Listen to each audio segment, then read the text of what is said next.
Hi everyone, स्वागत है आप सभी का यूसीआई डिजिटल यूपी एग्जाम्स में। विजय भव सीरीज में हम बात कर रहे थे पेट के जितने भी टॉपिक्स हैं उसकी, और यहाँ पर हमने टॉपिक स्टार्ट किया था पॉलिटी में फंडामेंटल राइट्स, जिसके ऑलरेडी 2 पार्ट्स आ चुके हैं। अगर वो अभी तक आपने नहीं देखे हैं तो उनको ज़रूर देख लीजिएगा। उसी की सीरीज़ में ये हमारा 3rd पार्ट है, तो आज हम इसको कंटिन्यू करेंगे। स्टार्ट करेंगे अपने पहले क्वेश्चन के साथ। स्वतंत्रता का अधिकार संविधान के किन अनुच्छेदों में वर्णित है? स्वतंत्रता का अधिकार यानी कि राइट टू फ्रीडम की बात करी जा रही है। तो राइट टू फ्रीडम जो है वो आपका कौन से आर्टिकल में आता है, कहाँ से कहाँ तक आता है, ये आपको पता होना चाहिए। तो यहाँ पर मैंने आपको कल यानी कि लास्ट वीडियो में पढ़ाया था कि राइट टू इक्वालिटी कहाँ से कहाँ तक है। राइट टू इक्वालिटी 14 से 18 तक। तो उसके बाद ही आपका आता है राइट टू फ्रीडम। तो राइट टू फ्रीडम उसके बाद यानी कि 19 से आ जाएगा। अब अगर हम आपको नहीं याद रहता है कि कैसे हम याद रखें, तो आप मेरा डिटेल वीडियो जा करके देख सकते हैं। 19 से लेकर के आपका 22 तक आएगा राइट टू फ्रीडम। क्यों? क्योंकि मैंने उसके बताया है कि 23-24 साल में हमारा शोषण होता है। तो 23-24 आर्टिकल जो है वो किससे संबंधित है? राइट अगेंस्ट एक्सप्लॉयटेशन से। तो यहाँ पर आंसर क्या हो जाएगा? आंसर 19 से 22 हो जाएगा, यानी कि B will be your right answer. अगला सवाल देख लेते हैं। अनुच्छेद 19 में वर्णित स्वतंत्रताएं निम्नलिखित में से किसको प्राप्त है? किसको इन द सेंस? भारत के निवासियों को है, भारत में पैदा हुए सभी व्यक्तियों को है, केवल भारतीय नागरिकों को है, या फिर उपयुक्त सभी को ये प्राप्त है। तो यहाँ पर देखो, जो भी स्वतंत्रताएं या फिर जितने भी फंडामेंटल राइट्स हैं, क्या वो सिर्फ सिटीजन्स के लिए हैं या फिर कुछ हमारे जो फॉरेनर्स होते हैं उनके लिए भी हैं? फिलहाल राइट आंसर क्या हो जाएगा आपका? केवल भारतीय नागरिक हो जाएगा। ठीक है, सी जो है वो आपका सही आंसर हो जाएगा। और यहाँ पर देखो, मैंने कुछ आर्टिकल्स लिखे हुए हैं, ये वो हैं जो सिर्फ और सिर्फ सिटीजन्स को मिले हुए हैं। सिटीजन कौन है? 5 से लेकर के आर्टिकल 11 तक जो दिया गया है, कैसे? By birth, bye naturalisation, bye registration, कैसे भी करके अगर आप भारत के नागरिक बने हैं, ठीक है, बाय डिसेंट, तो फिर आप क्या है, आपको ये वाले आर्टिकल्स के राइट्स मिलेंगे। यानी कि आर्टिकल 15, 16, 19, 29 और 30 वेरी इंपॉर्टेंट। इसको एज इट इज़ याद कर लेना कि कौन कौन से आर्टिकल जो हैं या कौन कौन से अधिकार जो हैं वो केवल नागरिक को मिले। क्वेश्चन इस तरह से आ जाता है कि निम्नलिखित में से कौन सा अधिकार केवल नागरिकों के लिए है? तो केवल नागरिकों के लिए पूछा जाए तो 15 है, 16 है, 19 है, 29 है, 30 है। अगर हम कहें कि नागरिक यानी कि सिटीजन प्लस फॉरेनर्स की बात करें तो 14, 20, 21, 22 यानी कि रेस्ट जितने भी हो जाएंगे बचे हुए, वो सारे जो हैं वो किससे संबंधित हो जाएंगे? वो सारे आपके नागरिक प्लस फॉरेनर से संबंधित हो जाएंगे। कुल मिलाकर के आपको याद कौन सा रखना है? याद ये रखना है, और आपको इसी फ्लो में याद रखना है 15, 16, 19, 29, 30। 15, 16, 19, 29, 30 ये 5 जो हैं ये नागरिकों को मिले हैं। इसके अलावा जितने भी हैं अधिकार वो नागरिकों को भी हैं, फॉरेनर्स को भी हैं। आई होप कि क्लियर हो गया होगा। अगले सवाल पे चलते हैं। भारतीय संविधान के अनुच्छेद 21 में किसके विरुद्ध संरक्षण प्रदान किया गया है? अनुच्छेद 21 में किसके विरुद्ध संरक्षण प्रदान किया गया है? केवल कार्यपालिका के विरुद्ध, केवल विधायिका के विरुद्ध, केवल न्यायपालिका के विरुद्ध, कार्यपालिका तथा न्याय विधायिका दोनों के विरुद्ध। तो यहाँ पर कार्यपालिका आपकी क्या होती है? एग्जीक्यूटिव। कौन होते हैं एग्जीक्यूटिव? एंड विधायिका यानी कि लेजिस्लेटिव। तो यहाँ पर आर्टिकल 21 जो है वो बात करता है एग्जीक्यूटिव के अगेंस्ट भी और लेजिस्लेटिव के अगेंस्ट भी। यानी कि ना तो कोई एग्जीक्यूटिव का बंदा हमारा आर्टिकल 21 ले सकता है हमसे, ना तो कोई लेजिस्लेचर का बंदा आर्टिकल 21 ले सकता है। मतलब समझ रहे हो? क्या इसको सस्पेंड किया जा सकता है इमरजेंसी के दौरान? नहीं किया जा सकता। मैंने आपको बताया था आर्टिकल 20 एंड आर्टिकल 21 ये 2 आर्टिकल्स कभी भी सस्पेंड नहीं होते हैं, चाहे इमरजेंसी भी लगी हो। तो 20 और 21 कभी सस्पेंड नहीं होते हैं। तो ये वही हो गया कि ना तो एग्जीक्यूटिव इन्हें ले सकता है, ना लेजिस्लेचर इन्हें ले सकता है। तो 21 हो गया, याद रखना। अगला सवाल है, निम्नलिखित में से नागरिकों को का स्वतंत्रता संबंधी सही अधिकार कौन है? नागरिकों का स्वतंत्रता संबंधी सही अधिकार। हथियार सहित सभा करने की स्वतंत्रता दी जाती है। सरकार के विरुद्ध हथियार सहित, क्या ये कभी भी होगा? ऐसा नहीं होगा। सरकार के विरुद्ध षड्यंत्र करने की स्वतंत्रता है। भाषण तथा विचार व्यक्त करने की स्वतंत्रता है, विदेश में घूमने की स्वतंत्रता है। राइट आंसर भाषण और विचार करने की स्वतंत्रता ही होगा। राइट टू स्पीच जिसको हम कहते हैं वो हमारा करेक्ट हो जाएगा। तो यहाँ पर आपका सी जो है वो राइट आंसर हो गया।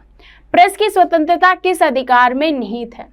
प्रेस की स्वतंत्रता भाषण एवं स्वतंत्र में निहित है, जिसको हमने आर्टिकल 19 क्लॉज 1 सब क्लॉज आ या कहीं कहीं पर लिखा होता है का, इसमें हमने देखा है इंग्लिश में क्या हो जाएगा, ए हो जाएगा। तो ये बात याद रखना कि भाषण की स्वतंत्रता में ही आपकी प्रेस की स्वतंत्रता आ जाती है।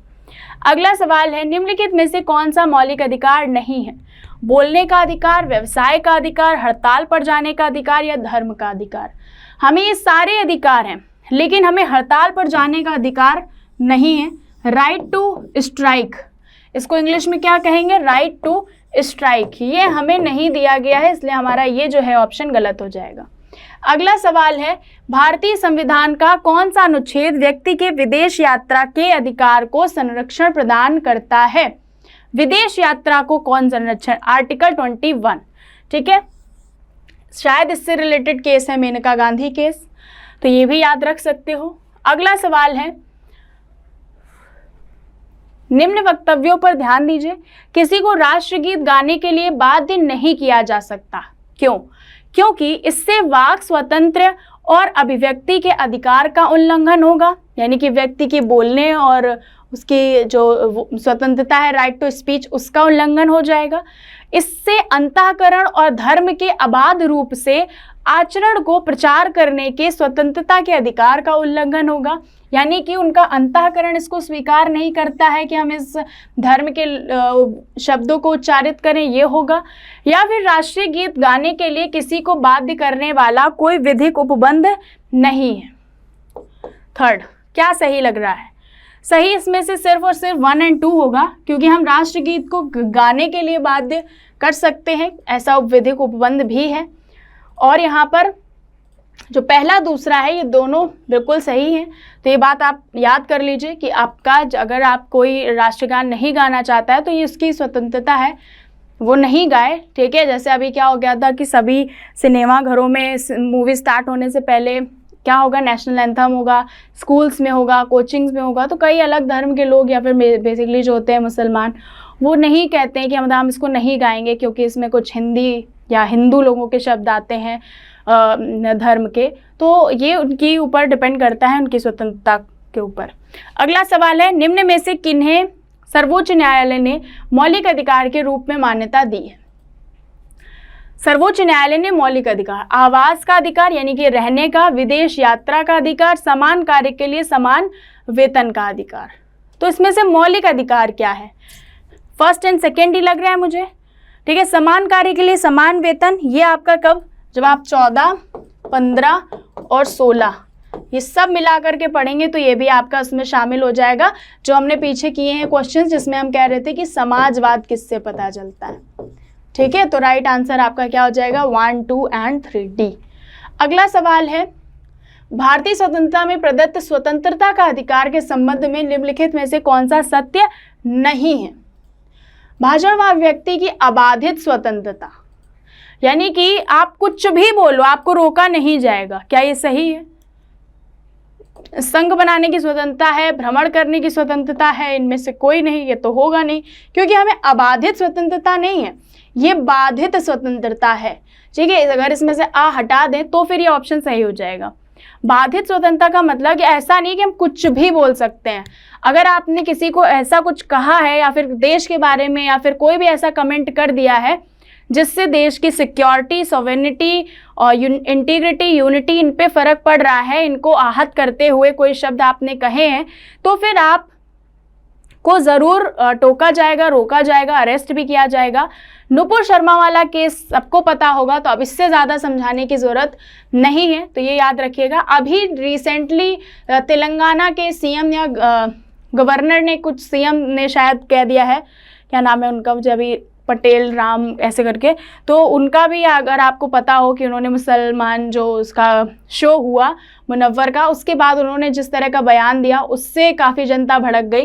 तो इस तरह का बाधित स्वतंत्रता है, हमें अबाधित स्वतंत्रता नहीं है। होप सो कि समझ में आ गया होगा।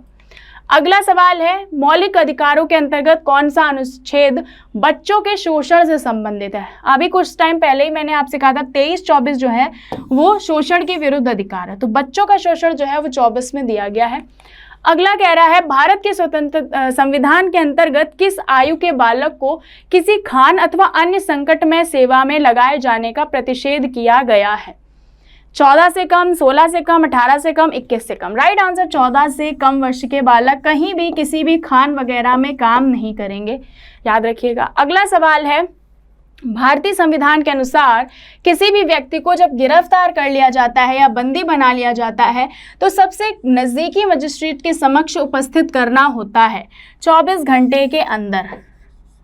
24 घंटे के अंदर जो सबसे पास वाला मजिस्ट्रेट है वहाँ पर आपको उसको लेकर के जाना होगा और वहाँ पर फर्स्ट केस मतलब फर्स्ट ट्रायल हो जाएगा और फिर इसके बाद पुलिस से जांच पड़ताल करने के लिए कहा जाएगा ट्रायल के बाद, और उस दौरान आपको 3 महीने तक जेल में रहना पड़ता है। तो अवधि याद कर लें 3 मंथ्स। 3 मंथ्स आपको डिटेंट रखा जा सकता है, ठीक है। 3 मंथ्स पूछा जाता है ये क्वेश्चन कि अगर मुझे अरेस्ट किया गया है, बंदी बनाया गया है, 24 घंटे के अंदर मजिस्ट्रेट के पास ले जाने के बाद 3 महीने तक आप कैद में रह सकते हैं, ठीक है। उसके बाद आपका प्रॉपर केस होगा, सुनवाई होगी, ट्रायल्स होंगे, ठीक है। अगला सवाल क्या कह रहा है, 14 वर्ष से कम आयु के बहुत से गरीब बच्चे पटाखे बनाने वाले कारखाने में काम करते हैं, ठीक है। इन कारखानों में बच्चों को काम देने से किस मौलिक अधिकार का उल्लंघन होता है? समानता का अधिकार का उल्लंघन हो जाता है, शोषण के विरुद्ध का उल्लंघन होता है, स्वतंत्रता का होता है, या सांस्कृतिक शिक्षा का? जाहिर सी बात है भैया, शोषण हो रहा है ना। 14 साल से कम बच्चों के साथ आप काम नहीं करा सकते उनको किसी भी हजार्डस फैक्ट्री वगैरह में, चाहे वो पटाखा बनाने वाली हो, चाहे वो माइन से रिलेटेड हो, तो याद रखिएगा। 15वां सवाल है, निम्नलिखित में से किस अनुच्छेद में कहा गया है कि किसी भी व्यक्ति को एक ही अपराध के लिए एक बार से अधिक अभियोजित एवं दंडित नहीं किया जाएगा? आर्टिकल 20 ये कहता है किसी भी व्यक्ति को एक बार ही सजा मिलेगी उसकी एक बार की गई गलती के लिए। साथ में प्रीवियस किसी भी क्रिमिनल अगर कानून नहीं था और प्रेजेंट टाइम में बना दिया गया है उसके लिए सज़ा नहीं मिलेगी। सिविल कानून पहले नहीं था अभी बना है तो उसके लिए पहले से सज़ा जोड़ करके दी जा सकती है, तो ये बात भी याद रखिएगा। अगला सवाल कहता है, भारतीय संविधान कोई अपराध किए जाने के लिए किसी सामान्य व्यक्ति को किसी सामान्य विधि के अंतर्गत गिरफ्तार किया गया हो कौन सा अधिकार प्रदान करता है? गिरफ्तारी के कारण शीघ्रता से जानने का अधिकार, अपनी रुचि के अनुरूप वकील से परामर्श लेने एवं बचाव करने का अधिकार, गिरफ्तारी के 24 घंटे के अंदर मजिस्ट्रेट के समक्ष प्रस्तुत किए जाने का अधिकार, या फिर उपयुक्त सभी। तो ये सारे राइट्स होते हैं। क्यों अरेस्ट किया जा रहा है, कह दिया यू आर अंडर अरेस्ट, लेकिन रीजन बताना पड़ेगा। साथ में उसकी मर्जी का वकील होना चाहिए जिसको वो हायर करना चाहता है। 24 घंटे के अंदर आप उसे मजिस्ट्रेट के पास ले जाएंगे, सारे जो हैं आपके सही हो जाएंगे। अगला क्वेश्चन है, धार्मिक स्वतंत्रता का अधिकार संविधान के किन अनुच्छेदों में है? तो 23-24 शोषण के विरुद्ध हो गया, 19 से 22 राइट टू फ्रीडम हो गया, 14 से 18 आपका राइट टू इक्वालिटी हो गया, तो बचा आपका 25 से 28, यही आपका राइट टू रिलीजन हो जाएगा, ठीक। तो आपका डी आंसर हो गया। अगला सवाल, भारतीय संविधान के अनुच्छेद 25 का संबंध किससे है? तो धर्म की स्वतंत्रता, अभी हमने देखा 25 से 28 किससे, धर्म से रिलेटेड है। नेक्स्ट क्वेश्चन कहता है, धार्मिक स्वतंत्रता के अधिकार से संविधान के अंतर्गत क्या क्या सम्मिलित है? धर्म का प्रचार करने का अधिकार है, बिल्कुल है। सिखों को कृपाण धारण करने व रखने का अधिकार है, बिल्कुल सही है, ये भी सही है। राज्यों को का समाज सुधारक विधि निर्माण करने का अधिकार, समाज सुधारक विधि निर्माण। धार्मिक निकायों के लोगों को धर्म परिवर्तन कराने का अधिकार, तो धर्म परिवर्तन करा सकते हैं लेकिन ये जबरदस्ती धर्म परिवर्तन नहीं है, धर्म परिवर्तन करने का अधिकार है, कराने का नहीं कि आपने फोर्सफुली धर्म परिवर्तन करा दिया। तो 3 जो है आपके सही है, ठीक है, first, second and third, okay. Next question है, संविधान के किस अनुच्छेद द्वारा सिखों द्वारा कृपाण धारण करने की स्वतंत्रता दी गई है? आर्टिकल 25 विल बी राइट कि आर्टिकल 25 के तहत सिख जो है अपने जो 5 के होते हैं उनके केश, कंघा, कृपाण ये धारण कर सकते हैं। मतलब उसको इस चीज़ से नहीं रिलेट किया जाएगा कि आप क्या वेपन लेकर के घूम रहे हैं, ठीक है, वो उनका धर्म से रिलेटेड है तो उनको स्वतंत्रता है। तो ये आज के 25 क्वेश्चन थे, आई होप 20 क्वेश्चन थे, आई होप कि आपको समझ में आया होगा। और ये 3 पार्ट थे अभी तक के आपके फंडामेंटल राइट के। मिलेंगे अपने नेक्स्ट पार्ट में। Thank you so much.